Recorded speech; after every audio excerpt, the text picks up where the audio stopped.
নির্বাচন, হ্যাঁ নির্বাচন আগামী ফেব্রুয়ারিতে হবে না বা হতে দেওয়া হবে না।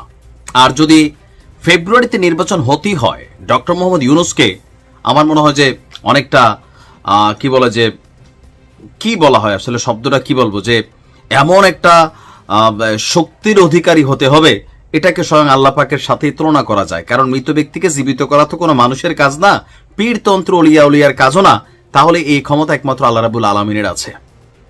আগামী ফেব্রুয়ারিতে নির্বাচন হবে কিনা এ নিয়ে আমরা যখন আশঙ্কা করছি, তখন আজকে প্রকাশ্যে বিএনপির এনি সাহেবের সামনেই একটা প্রোগ্রামে এনসিপির নাগরিক পার্টির, আমাদের জাতীয় যে নাগরিক পার্টি আছে, তাদের যিনি একজন মুখ্য সমন্বয়ক নাসির উদ্দিন পাটোয়ারি জ্বালাময়ী বক্তব্য দিয়েছেন।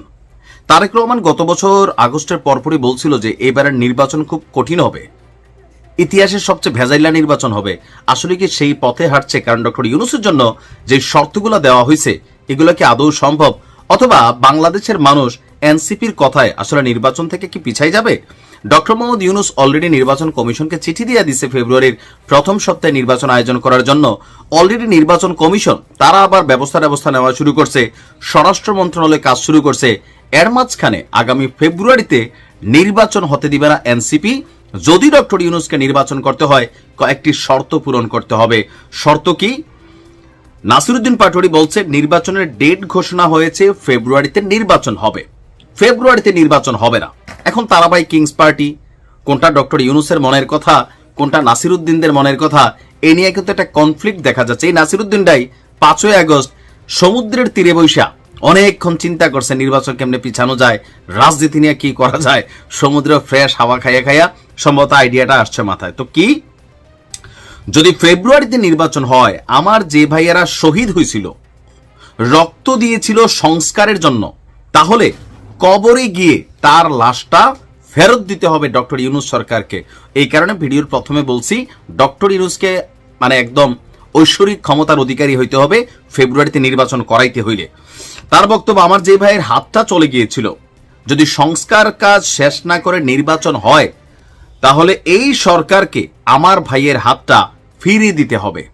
কেমনে দিবে ভাই? চায়না হাত নাকি অরিজিনাল? অরিজিনালটা তো সম্ভব না, চায়না দিয়া নাকি অনেক কিছু। আবার আমরা তো শুনলাম ডক্টর মোহাম্মদ ইউনূস বলছেন কয়েকজন ছাত্ররা বিদেশে চিকিৎসা করতে পাঠাইছে, তথ্য বলছে যে এক একটা ছাত্রের পিছনে 2 কোটি থেকে 12 কোটি টাকা খরচ হয়েছে। তাহলে কি খরচ হইল?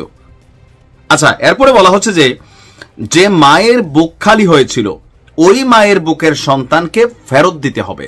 এখন এই জিনিসগুলা আদৌ কি সম্ভব? নির্বাচনকে ঘিরে পিআর পদ্ধতি একটা ভেজাল তো আছে, জামাত এনসিপি খুব পাগল হয়ে আছে পিআর এর জন্য।